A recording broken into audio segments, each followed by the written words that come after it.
Banaskantha Vadgam police की सराहनीय कार्रवाई। बनासकांठा की वडगाम पुलिस ने भोले और अनपढ़ लोगों से एटीएम ठगी करने वाले जालसाज को गिरफ्तार किया है। 209 से अधिक एटीएम कार्ड जब्त किए गए हैं और 27 से अधिक अपराधों को वडगाम पुलिस ने सुलझाया है, जिसमें 3,33,000 की राशि शामिल है। वडगाम स्थित बैंक ऑफ बड़ौदा के एटीएम सेंटर में जब गेमरपुरी गोस्वामी नाम का एक व्यक्ति पैसे निकालने गया, तो एटीएम में मौजूद एक अज्ञात व्यक्ति ने पैसे निकालने में मदद करने के बहाने एटीएम कार्ड का पासवर्ड जान लिया और बदल दिया। एटीएम कार्ड और 52,000 की ठगी कर ली। इस संबंध में वडगाम पुलिस स्टेशन में शिकायत दर्ज की गई है। वडगाम पुलिस ने एटीएम फ्रॉड की जांच के लिए अलग अलग टीम बनाई। फिर तकनीकी विश्लेषण, मानव स्रोत जांच और पालनपुर शहर के 100 से अधिक सीसीटीवी की जांच के माध्यम से एटीएम कार्ड बदलने वाले आरोपी की पहचान की गई।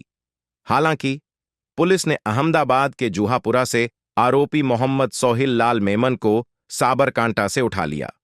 आरोपी मोहम्मद सोहेल से पूछताछ करने पर उसके घर से अलग अलग बैंकों के 209 से ज्यादा एटीएम कार्ड बरामद हुए। खुलासा हुआ कि आरोपियों ने 56 लाख की धोखाधड़ी की है।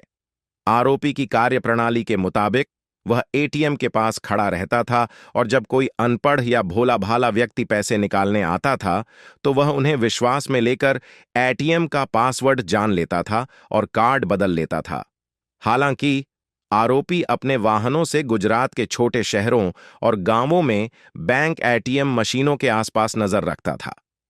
वह कई जगहों पर अपने रिश्तेदारों के बैंक अकाउंट में कैश ट्रांसफर करके धोखाधड़ी करता था। वडगाम पुलिस ने जहां एटीएम फ्रॉड के 27 मामले सुलझाए हैं, वहीं पुलिस ने कार, बुलेट, बाइक समेत अन्य सामान भी जब्त किया है। आरोपियों ने एटीएम फ्रॉड के जरिए आभूषण, मोबाइल और विदेश यात्रा भी की है।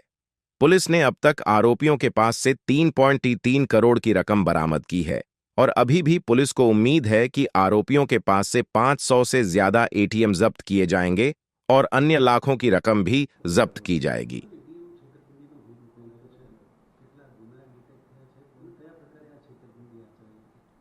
હું આપ લોકોને જણાવવા માંગીશ કે વડગામ પોલીસ સ્ટેશનના પીએસએસ એનવી રેવર અને તેમની ટીમ દ્વારા ખૂબ સરાહનીય કામગીરી થઈ છે।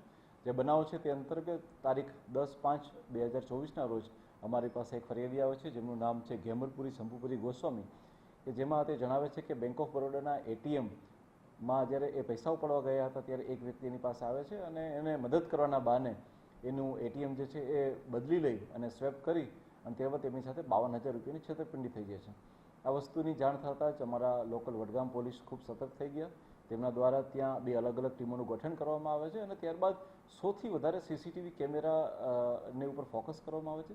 આ સીસીટીવી કેમેરામાં અમે લોકો ચેક કરતાં ખ્યાલ પડે છે કે એકને એક વ્યક્તિ જે છે એ અનેક જગ્યાએ એટીએમમાં જે અને આવી રીતના લોકોના એટીએમ કાર્ડને સ્વેપ કરતો જોવા મળે છે। વધુ તપાસ કરતાં આ આરોપી અમદાવાદમાં ખાતે રહે છે, જેનું નામ મોહમ્મદ સોહિલ લાલ મોહમ્મદ મેમણ છે, જે જુહાપુરા ખાતે રહે છે। વધુ તપાસ કરતાં તેના ઘરે રેડ કરતાં તેના ઘરેથી 209થી વધારે એટીએમ કાર્ડ મળી આવ્યા છે। 3.5 લાખથી વધારે રૂપિયાનો મુદ્દામાલ પણ કબજે કરવામાં આવ્યો છે। આ સાથે સાથે કુલ 27 જેટલા ગુનાનો ભેદ વડગામ પોલીસે એક સાથે ઉકેલ્યો છે।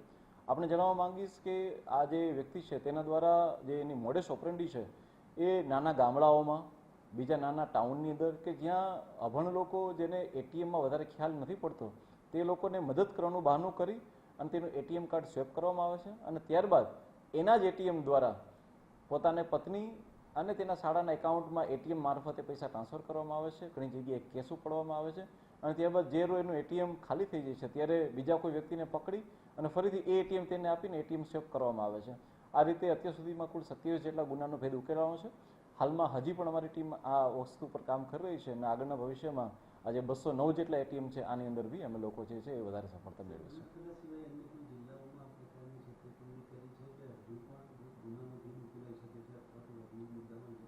જે બીજું આજે આરોપી છે તેની ઉપર 2015થી લઈને અત્યાર સુધીમાં કુલ 4 જેટલા અલગ અલગ ગુનાઓ નોંધાયેલા છે। આ ઉપરાંત બીજા 6 ગુના જે આપણા જ જિલ્લાના છે તેનો બી ભેદ ઉકેલાવાનો છે। આમ કુલ 10 જેટલા ગુના તો હાલમાં થયા છે। બીજા 21 ગુનાની ખુદ કબૂલાત આપે છે અને જેટલા એટીએમની અમારી પાસે જે 209 જેટલા એટીએમ છે જોતા એણે માત્ર બનાસકાંઠા નહીં જિલ્લાની બહાર બી ઘણી બધી જગ્યાએ એના આ રીતની લોકોની સાથે છેતરપિંડી કરી હોવાનું મળવા પડે છે. રિપોર્ટ અનિલ કોલતાર, બનાસકાંઠા.